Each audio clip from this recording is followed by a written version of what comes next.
Hi, welcome to HardReset.Info. Now I'm going to show you how to activate NFC on Redmi 15.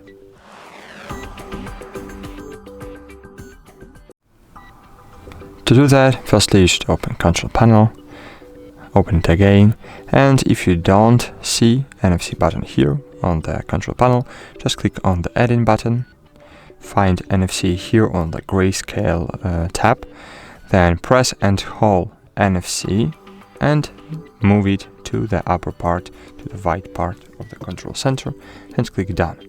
So now, as you can see, we have NFC switcher here on the control panel. Click on it and scroll. NFC works. Thanks for watching. Hope this video was helpful for you. If it's true, please consider to leave a like and a comment below. See you.